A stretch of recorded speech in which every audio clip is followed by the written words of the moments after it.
kabar Anda hari ini? Berjumpa lagi dalam Berita Mataram hari ini. Sejumlah berita penting dan menarik lainnya telah kami siapkan untuk Anda dan berikut diantaranya. Langgar aturan, puluhan alat peraga kampanye di Lombok Barat dicopot pengawas pemilu.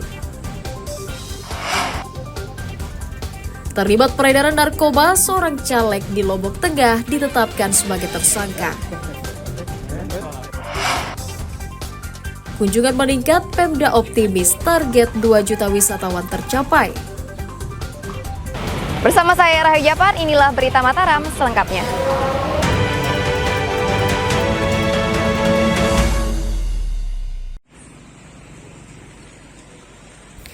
Puluhan alat peraga kampanye ditertibkan Satuan Pamung Praja Kabupaten Lombok Barat bersama pengawas pemilu di Kecamatan Labu Api karena menyalahi aturan.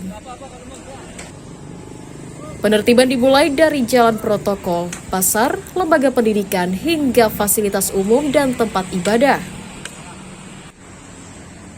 Sebelumnya petugas telah bersurat dan mengimbau partai politik dan calon legislator agar membongkar APK yang dipasang sembarangan. Namun karena tidak diindahkan, APK dibongkar paksa untuk menjaga ketertiban umum dan kenyamanan masyarakat. Bahwa hari ini Panwaslu Kecamatan Labu Api melakukan penertiban terkait dengan APK yang dipasang yang tidak sesuai dengan aturan. Memang hal ini tidak serta-merta kami lakukan. Sebelumnya kami sudah melakukan sosialisasi, sudah memberikan himbauan untuk mereka mencabut, sampai hari ini belum terlaksana, sehingga kami berkoordinasi dengan Pak Camat, dengan Satpol PP untuk melakukan pencabutan pemasangan APK yang tidak sesuai dengan aturannya.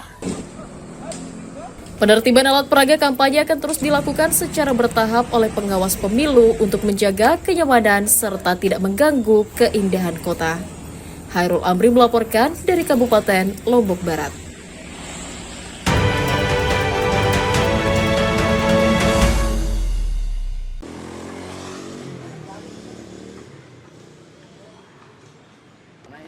Badan Pengawas Pemilu Kota Mataram dan Satgas Pemilu menertibkan alat peraga kampanye yang tersebar di sejumlah jalan protokol Selasa siang. Penertiban diantaranya dilakukan di sepanjang jalur utama, pasar, lembaga pendidikan, halte bus, kantor pemerintah, hingga tempat ibadah. Penertiban dilakukan secara maraton sejak tanggal 28 November lalu sebagai komitmen menjaga kenyamanan masyarakat menjelang pemilu. Seluruh APK yang dicopot selanjutnya dikumpulkan di kantor Bakas Bangpol Kota Mataram. Partai politik dan calon legislator dipersilakan mengambil APK mereka jika ingin memasangnya kembali. Ini kan sudah ada aturan-aturan yang mengatur terkait di mana hal yang boleh, di mana yang dilarang, bagaimana prosedurnya dan lain sebagainya. Secara umum, kondisi di Mataram ini cukup terkendali, terutama di jalan-jalan besar. Memang dinamika pemilu ya seperti ini kan. Bawaslu mengimbau parpol dan calon legislator mentaati aturan kampanye dengan memasang APK di lokasi yang disediakan. Emi Kusuma melaporkan dari Kota Mataram.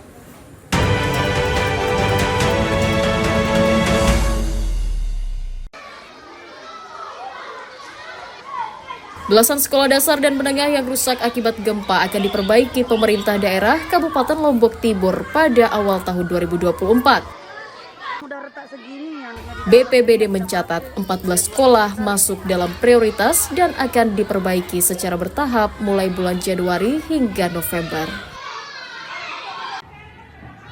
5 sekolah akan diperbaiki. Tahap pertama adalah SD 1 Batuyang, SMP 1 Pringgabaya, SD 1 Batu Nampar, SD 1 Pringgabaya Utara, dan SD 2 Semaya.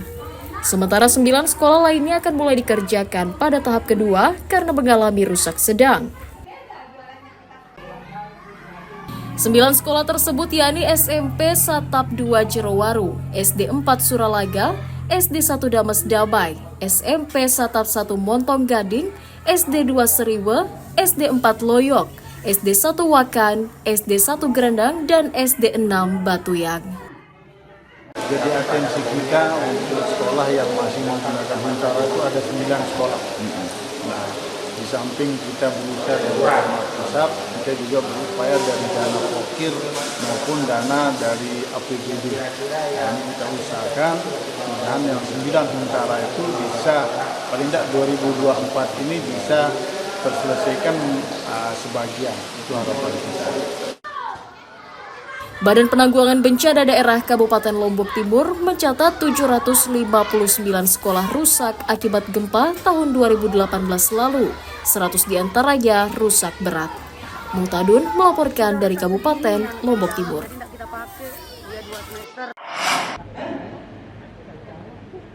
Kementerian Tenaga Kerja Republik Indonesia menjamin perlindungan sosial bagi seluruh pekerja migran Indonesia, baik sebelum dan setelah bekerja di luar negeri. Hal itu disampaikan Ida Fauzia, Menteri Tenaga Kerja saat bertemu ribuan calon PMI di Kabupaten Lombok Tengah Selasa siang.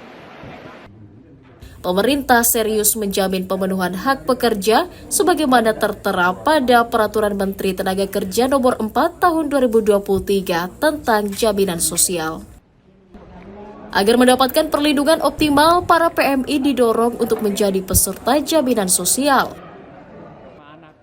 Jaminan yang didapatkan berupa perlindungan saat mengalami kekerasan, kecelakaan kerja, biaya pemulangan ke daerah asal, hingga santunan saat di PHK. Terdapat manfaat perlindungan selama bekerja yang bisa dimanfaatkan oleh para pekerja yang sudah berada di negara penempatan. Ketika menghadapi persoalan, maka ini teman-teman bisa mendapat manfaat dari BPJS Ketenagakerjaan ini, seperti manfaat pengobatan akibat kecelakaan kerja dengan nilai maksimum 50 juta, kemudian ada biaya pemulangan dari negara penempatan sampai dengan daerah asal, ada santunan jika mengalami PHK. Jumlah pekerja migran Indonesia yang sudah terdaftar sebagai peserta jaminan sosial mencapai 480.000 orang. Apresiasi untuk Ibu Menteri karena sosialisasi ini sangat penting. Kenapa? Karena banyak PMI yang tidak sadar bahwa mereka punya hak untuk dilindungi. Setelah di luar negeri, mereka rata-rata setelah kontraknya berakhir lupa memperpanjang. Kesulitannya adalah bagaimana memperpanjang. Untuk itu kita permudah, mereka bisa menggunakan portal Peduli WNI yang di-provide oleh Kemenlu, peduli-wni.kemlu.go.id. Mereka bisa perpanjang di situ. Lalu program bersama Ibu Menteri bisa dilihat di website Dinas Ketenagakerjaan. Mereka bisa melihat programnya apa, bayarnya harus berapa, sehingga bermudah. Karena kebanyakan dari mereka biasanya menjadi tidak terlindungi pada saat perpanjangan. Kemenaker mengajak warga untuk bekerja ke luar negeri melalui jalur resmi agar bisa mendapatkan perlindungan dan hak sosial dari pemerintah. Lukmanul Hakim melaporkan dari Kabupaten Lombok Tengah.